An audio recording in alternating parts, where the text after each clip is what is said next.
এখন আমার বোনেরা প্রথমে অজু করিয়া লও। এখন আমরা অজু করিয়া লইয়াছি। এখন আমার বোনেরা বড়ই পাতা দিয়ে গরম জলের ব্যবস্থা করিয়া লও। এখন আমরা বড়ই পাতা গরম জলের ব্যবস্থা করিয়া লইয়াছি। এখন আমার বোনেরা যেখানে গোসল দেওয়া হইবে সেখানে চৌকি কিংবা খাট আনিয়া চারদিক পর্দা করিয়া লও। এখন আমরা চৌকি আনিয়া চারদিকে পর্দা করিয়া লইয়াছি। এখন আমার বোনেরা চৌকির চারদিক 3 অথবা 5 অথবা 7 অথবা ধূনা আগরবাতি জ্বালাইয়া খুশবুদার করিয়া লও। এখন আমরা চৌকি খুশবুদার করিয়া লইয়াছি। এখন আমার বোনেরা মৃত নারীকে পর্দা সহিত ঘর থেকে গোসলখানায় আনিয়া লও।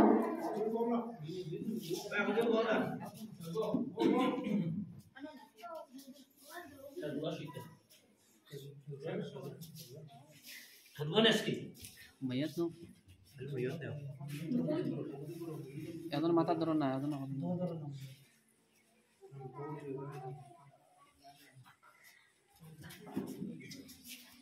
আমরা নিজের নারীকে পর্দা সহিত ঘর থেকে গোসলখানায় আনিয়া লইয়াছি। এখন আমার বোনেরা মৃত নারীকে বুক হইতে হাঁটুর নিচ পর্যন্ত একখানা কাপড় দিয়া ঢাকিয়া দাও এবং গায়ের কাপড়গুলো খুলিয়া দাও।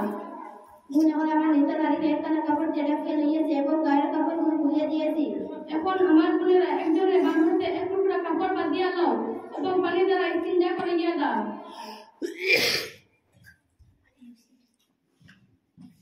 এখন আমরা বাম হাতে এক টুকরা কাপড় বাঁধে পানি দ্বারা ইস্তিনজা করিয়া লইয়াছি। এখন আমার বোনেরা মৃত নারীকে নাকে এবং কানের ছিদ্র কাপড় অথবা তুলা দিয়া ভর্তি করিয়া দাও। এখন আমরা কান এবং নাকের ছিদ্র তুলা দিয়ে ভর্তি করিয়া লইয়াছি।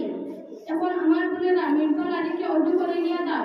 প্রথমে মুখমণ্ডল, তারপর উপর হাতের কনুই এবং উপর পায়ের নখুশ ঝুঁকিয়া দাও। এখন আমরা মৃত নারীকে অজু করিয়া দিয়েছি। এখন আমার বোনেরা একটি মশলা জানিয়া রাখা জরুরি।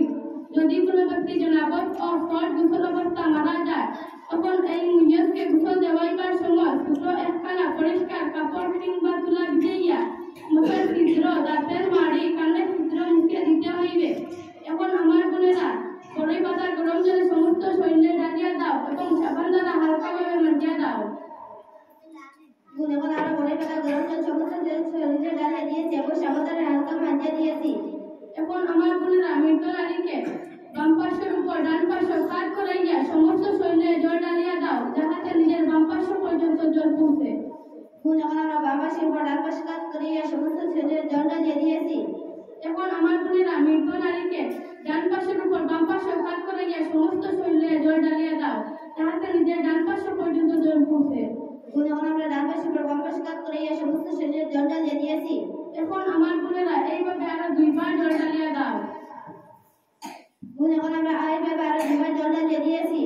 এখন আমার বোনেরা মৃত নারীকে কোমরের উপর বল করিয়া বসাইয়া পেট হালকাভাবে মালিশ করিয়া দাও এবং প্রস্তাব পাঠানোর রাস্তা দিয়ে কোনো কিছু বাইর হইলে পরিষ্কার করিয়া দাও। ইহাতে পুনরায় অজুর প্রয়োজন হয় না। এখন আমরা মৃত নারীকে কোমরের উপর বল করিয়া পেট মালিশ করিয়া পরিষ্কার করিয়া দিয়েছি। এখন আমার বোনেরা পুষ্পযুক্ত জল সমস্ত শরীরে ঢালিয়া দাও। এখন আমরা পুষ্পযুক্ত জল সমস্ত শরীরে ঢালিয়া দিয়েছি। এখন আমার বোনেরা শুকনো একখানা পরিষ্কার কাপড় দিয়ে মৃত নারীকে মুছিয়া লও। এখন আমরা শুকনো একখানা কাপড় দিয়ে মৃত নারীকে মুছিয়া লইয়াছি। এখন আমার বোনেরা শুকনো একখানা পরিষ্কার কাপড় দিয়ে মৃত নারীকে ঢাকিয়া লও। এখন আমরা শুকনো একখানা কাপড় দিয়ে মৃত নারীকে ঢাকিয়া লইয়াছি। এখন আমার